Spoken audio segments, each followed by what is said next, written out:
Hello.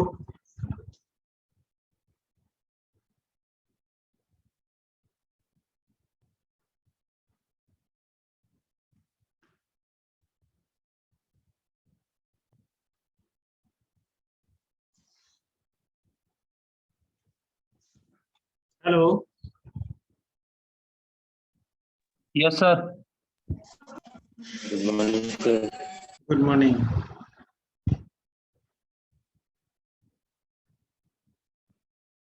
इतना ही लोग है और ज्वाइन करेगा। तो हम लोग डिस्कस प्रीवियस क्लास में डिस्कस किए थे this the syllabus of the building material and construction. Okay, then now start the class for topics some what is the building material। कोई बताएगा क्या होता है building material? Example of building material. Brick, cement,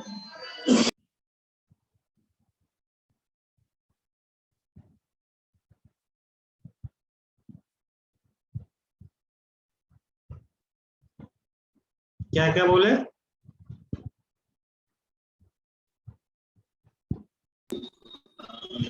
cement, steel,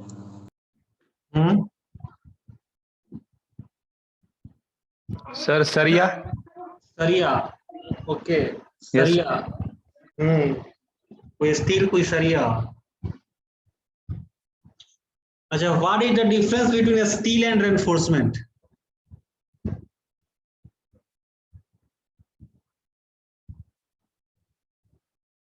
steel और reinforcement में कोई difference है? Steel किसको बोलते हैं? Steel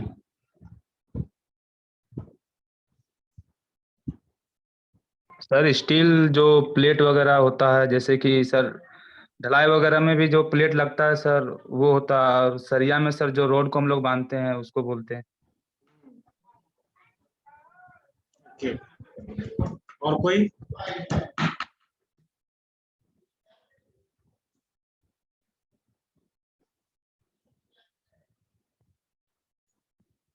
hmm,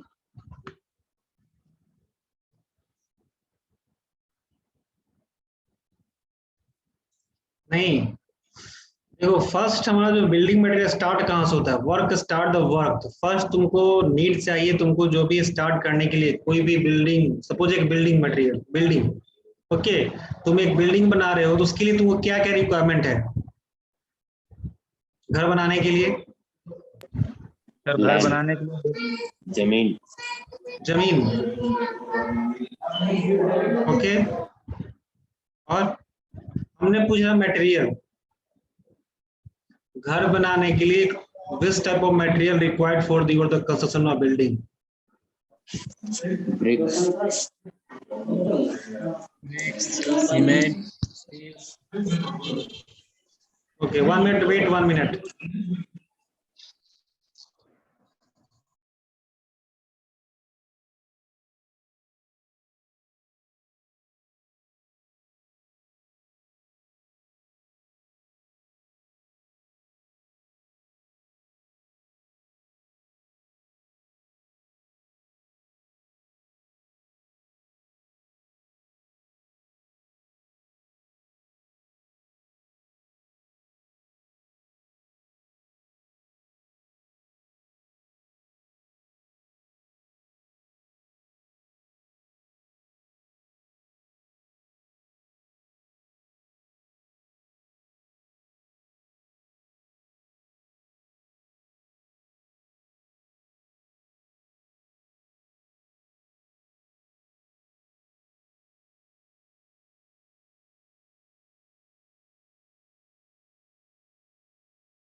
hello, net on है सर।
Hello,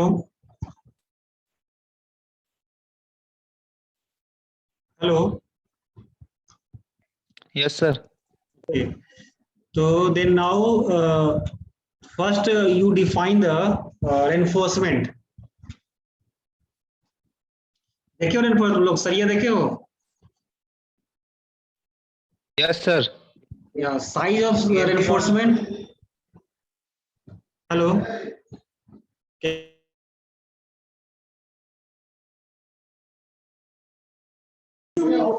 Enforcement, sir.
देखिए बात, hello, Yes, sir. Okay.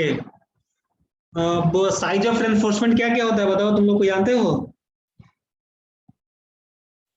Reinforcement size minimum कितना होता है?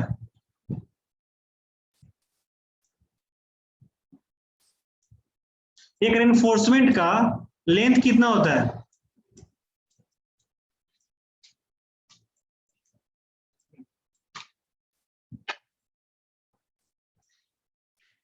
बोलो। सपोज एक रॉड है, समझे, इसका लेंथ कितना, टोटल लेंथ कितना होता है?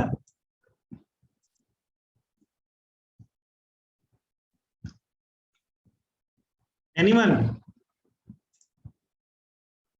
नहीं मालूम सर। ओके, नहीं पता। इसका लेंथ होता है तुम्हारा 12 मीटर। ओके, 1 मीटर में कितना फीट होता है? और फीट में इसका लेंथ होता है तुम्हारा 40 फीट।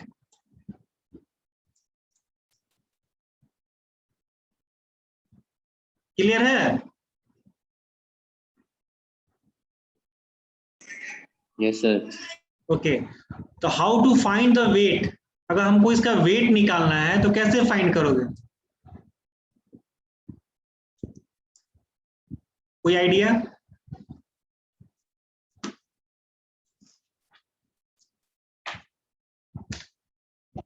बोलिए, कोई आइडिया है? No, sir. No. Yes sir, और कोई? डायमीटर नहीं इनटू बोल सकते, लेंथ उसको करते वेट हैं। नहीं कर सकते हैं वेटिंग मशीन पे? Is possible? मान लो you are a site engineer, you work in the site, suddenly you want to the required for the weight of the reinforcement, how much reinforcement required for this for the work of purpose, तो कैसे find करेंगे? इसका एक formula होता है, कोई idea नहीं है? इसका फार्मूला होता है, ये तुम लोग हमेशा याद रखना, this is very important question for the all types of competitive interview. d²/162, इसको नोट कर लेना, हम लोग कभी भी इसको कम टू लाइफ टाइम इसका यूज है, kg पर metre. d is the diameter of reinforcement and divide upon 162, this dimension is the kg per meter। Rod का डायमेंशन कितना शुरू होता है? साइज ऑफ रेनफोर्समेंट स्टार्ट कहां से होता है? मिनिमम रेनफोर्समेंट कितना होता है?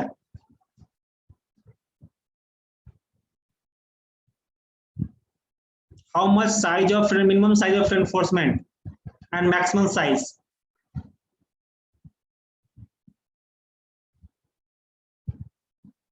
Any idea?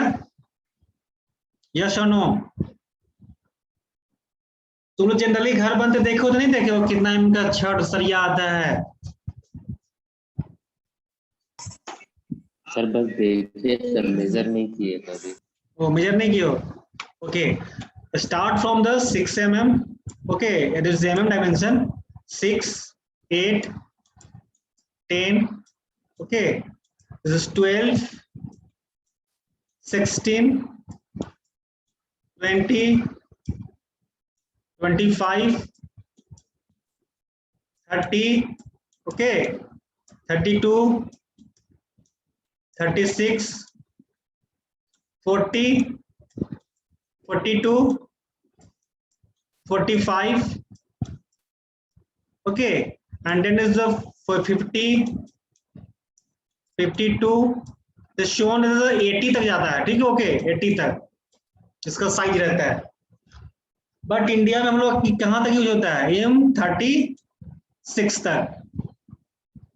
It is a very critical structure of the civil engineering. This is a chimney. This is a very critical part. जो पावर प्लांट का चिमनी बनता है ना, this is a very critical. The maximum size of 36 used in the base of chimney. जो chimney का जो base बनता है ना, फाउंडेशन, उसमें क्या 36 mm का रॉड यूज होता है। ओके, तो how to find the weight? कैसे निकालोगे वेट? हमको 6 mm का वेट निकालना है। सपोज हमको मेरे पास 1000 kg मतलब हमको रिक्वायर्ड है, मंगाना है। सपोज तुमको बोलेगा कोई कि 30 पीस का हमको वेट बताइए, 6 mm रेनफोर्समेंट का 30 पीस का वेट कितना होगा, कैसे फाइंड करोगे? How to find the weight? तो डी स्क्वायर फॉर्मूला बताया ना अभी तुम लोग को। बोलो। Yes sir.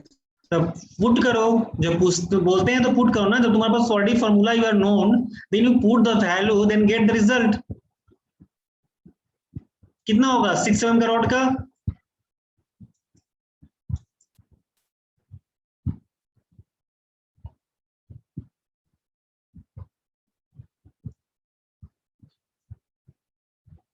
बताओ। 0.2222 क्या 0.222 क्या समथिंग? kg per meter. या दिस इज द 0.22, ठीक है, केजी पर मीटर। मतलब ये हमारा जो आया लेंथ 1 मीटर छड़ का, समझे? 1 मीटर छड़ का जो वेट होता है 6 mm का, वो तुम्हारा है 0.22 kg।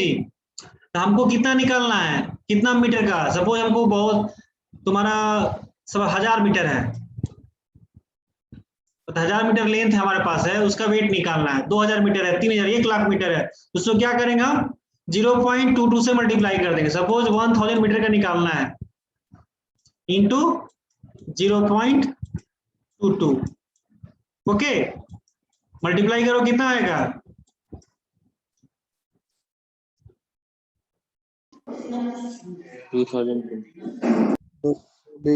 220 ना? Yes sir. 220. 220 kg, ठीक है। This is the weight of 6 mm reinforcement of 1000 metre. तो कितना इजी है। सर ये वाला, सर हाँ क्या? हाँ बोलो। सर ये वाला फिर से समझाइए सर। क्या बोलो? क्या सर ये क्या फिर से समझ? समझाइए। क्या बोलो? क्या समझ? तुम बोलो तो ना, क्या समझ नहीं वही आया? है डायमीटर। देखो एक्चुअली फॉर्मूला है, वाला। सपोज तुम्हारे पास रेनफोर्समेंट है 8 mm का, ठीक है, 8 mm का रेनफोर्समेंट है।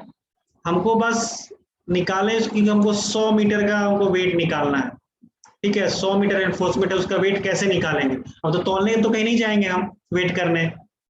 तो क्या करेंगे हम? इसको एक फॉर्मूला होता है जो वेट निकालने के लिए रेनफोर्समेंट का, डी स्क्वायर अपॉन 162, ओके। तो डी क्या है? This is diameter of reinforcement. Diameter of क्या है? 8 mm। डायमीटर ऑफ रेनफोर्समेंट होता है 8 mm। तो 8 इंटू 8, ओके, 8 इंटू 8 अपॉन 162, कितना हो गया? 8 इंटू 8 64, 64 अपॉन 162, ओके। डिवाइड करो, कितना आएगा? 64 में डिवाइड करो 162 से, 0.39. 0.39, गुड। 0.39. या गुड 0.39 kg पर मीटर। विजिबल सबको है ना? 0.39 Yes, kg sir. पर मीटर। अब क्या इसको करना है हमको? इसको जो 100 मीटर है उससे मल्टीप्लाई कर दो, 100 इंटू 0.39।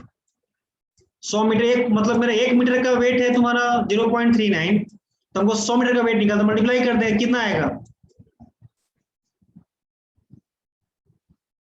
बताओ? 39. 39. 39 kg। 39 kg. हाँ 39 kg, ओके। वो वेट 1 मिनट।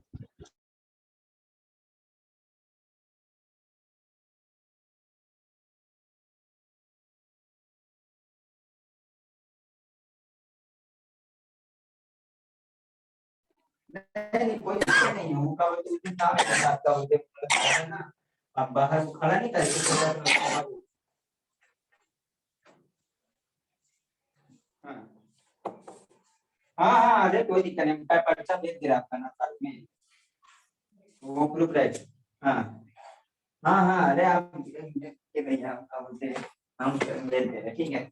मेरा ये भी क्या था, कुछ मैं थोड़ा सा किया रे, लेकिन यार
हाँ, समझ में आया यहाँ तक तुम लोग को?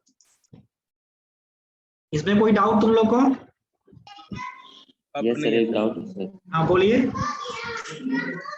सर जैसे मेरा आया 0.39, तो हाँ, उसको बोल। हम राउंड अप करने का no round up 0.49 round up नहीं करना, एक्चुअली 2 ही इसको लेना है, राउंड अप नहीं करना, 0.39 ही इसको लेना है।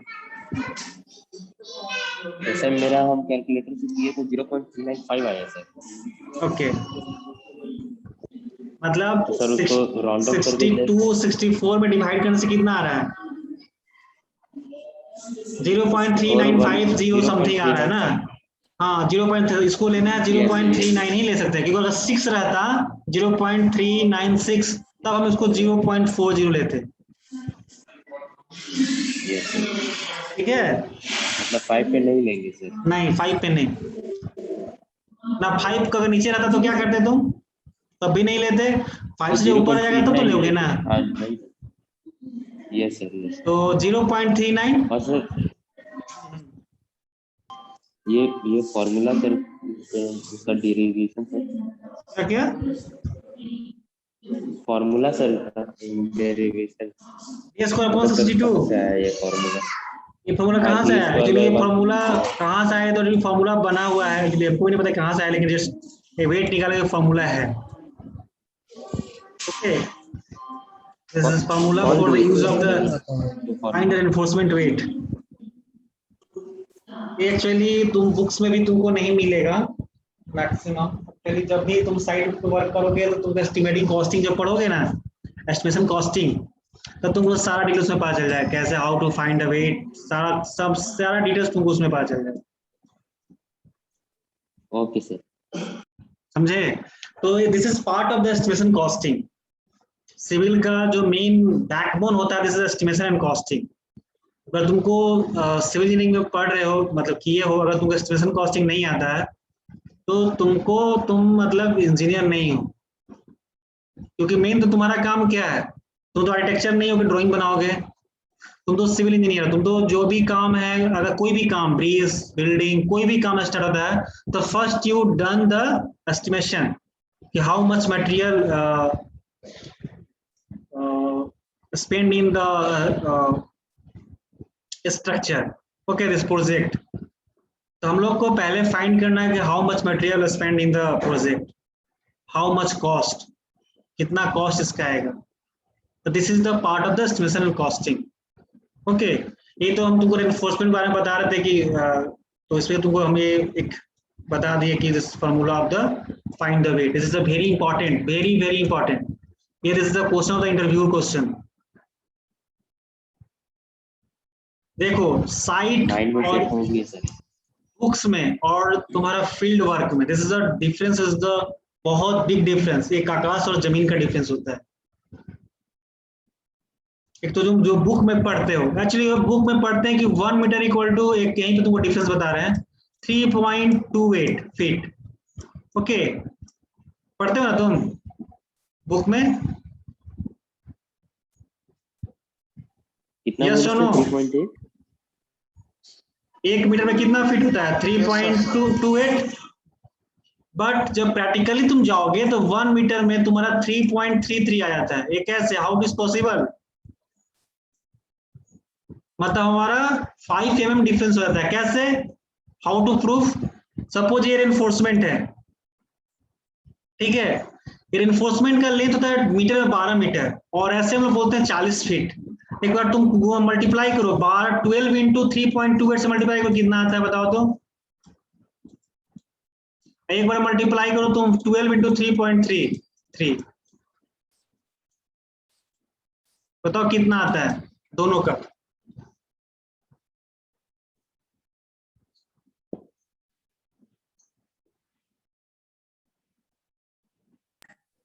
है 39.36 आ रहा सर 3.28 फीट के साथ। हाँ 3.3 से करो, और 39.96 आ रहा था। अब बताओ डिफरेंस है? डिफरेंस है?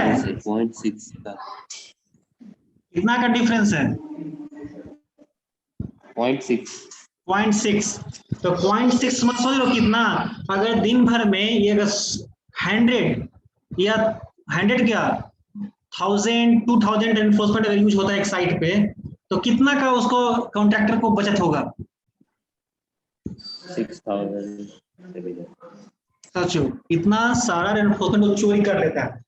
देखो सिविल इंजीनियरिंग में क्या यही सब चीज है, हम लोग को थोड़ा सा अगर एनफोर्समेंट इधर से उधर होता है ना, अगर तुम्हारा साइड सपोज फाउंडेशन में, एक फाउंडेशन में हमको यूज करना है 10 रेनफोर्समेंट, ऐसे 10, वो 9 यूज कर देगा तो उसका क्या जा रहा है? कुछ जा रहा है? No sir. नो। तो सिविल इंजीनियरिंग में यही सब चीज है कि अगर तुम साइट इंजीनियर तो proper you check the detailing the structure, then you get the permission for the casting. क्योंकि देखो तुम साइट इंजीनियर हो, कॉन्ट्रैक्टर क्या करता है कि जहां देखता है ड्राइंग में 10 देना है तो 9 दे के भी काम कर देता है, वो तुमको वहां पता नहीं चले देता है, वो एक एनफोर्समेंट अपना पैकेट में रख लिया। तो सोचो दिन भर में कितना एनफोर्समेंट पैकेट में रख लेता है उसे। स्ट्रक्चर पे कुछ हाँ? सर मेरा हाँ। स्ट्रक्चर पे कुछ डिफरेंस नहीं पड़ेगा सर? वही चीज तो अच्छा तो 9 अच्छा मान लो डिफरेंस कोई तुमको अंदर कोई दिख रहा है, अगर मान कास्टिंग हो गया तो क्या इफेक्ट पड़ेगा? कुछ दिन के बाद जिसको स्ट्रक्चर को चलना है 50 साल, वो 45 ईयर्स में गिर जाएगा, यही ना एक होगा। यस सर, बस ऐसी चीज। तो उसके बाद तो कोई देखता है कि कैसे गिरा, क्या गिरा, को नहीं कोई देखता है। बाद में जो इंजीनियर का साइन रहता है वही फंसता है, वही जेल जाता है। आज तक देखे हो कभी इलेक्ट्रिकल, मैकेनिकल, ईसी, सीएस को जेल जाते हुए? ये सुने हो? No sir. सिविल इंजीनियर को सुने हो कि जेल जाता है? बहुत सिविल इंजीनियर जेल में क्यों जाता है? रीजन यही है कि वो लोग क्या करता है, जहां पे ब्रिज स्कूल गिरता बनने से है, पहले पानी टूट आया, जाता ब्रिज चला गया। रीजन कि वो लोग प्रॉपर वहां पे जो मटेरियल देना है, रेनफोर्समेंट जहां 10 देना है वहां देता है 8, जहां कंक्रीट देना है M20 का वहां दे देगा M15 का ग्रेड ऑफ कंक्रीट। तो क्या होगा, क्वालिटी में कम करोगे तो पुल तो ऐसे ही बह जाएगा ना। This is the main reason of the collapse the structure, not the responsible of the engineer, directly responsible to the engineer, not the contractor, not the material. You are responsible, directly responsible to you. Without your permission, not any types of contractors are getting this type of mistake. Okay, this problem you clear the problem for the on the side, not in this side. So directly responsible, this is you are civil engineer, you are site engineer. Your responsibility, you take the responsibility for the all types of work. देखो तुमको allot किया था project की, तुम उस time project को allot लेते हो अपने हैंड में, बोलते हो कि ये सब प्रोजेक्ट को हमको कर देंगे, तो पूरे ऐसा करो ना, चोरी करो, ठीक है, सिविल इंजीनियरिंग का मतलब जीन में चोरी है, चोरी करो बट ऐसा चोरी करो कि वो तुमको निकल जाए, वर्क उसका जो प्रॉपर हो, काम चले, ये नहीं कि तुम पूरा 50% ही खा जाओ, ऐसा होता है ना। रोड आजकल देखो, तुम चबासा इंजीनियरिंग कॉलेज का रोड देखे हो, बन जाएगा सर। इंजीनियरिंग रोड देखे हो ना, रोड में गड्ढा में, जर्जर रोड में सर, गड्ढा, रोड में गड्ढा नहीं है, गड्ढा में रोड है। तो this is the reason, material quality not maintain the proper quality, this is the problem the civil engineer. वो लोग पैसा खाने के लिए क्या करता है, बोलता है कोई भी डाल दो ना, कुछ भी डाल दो, सीमेंट का जगह राख डाल दो, 50% खा जाता है सर। अरे कम से कम 10-20% खाओ, इतना तो काम करो। सर तो ऐसा काम कभी नहीं करना चाहिए, ठीक है। तो ये सब समझ में आया? Yes sir. कैसा लगा पढ़ के? इंटरेस्टिंग? क्लास में हाँ, तो ऐसा ही रहेगा, जितना पढ़ाएंगे प्रैक्टिकल, जितना हम भी बीएमसी पढ़ाएंगे पूरा प्रैक्टिकली पढ़ाएंगे तुम लोग को, ठीक है। जी सर। तो ठीक है, फिर नेक्स्ट क्लास में मिलेंगे हम लोग, आज के लिए इतना ही। Yes sir. कब मिलेंगे सर? हाँ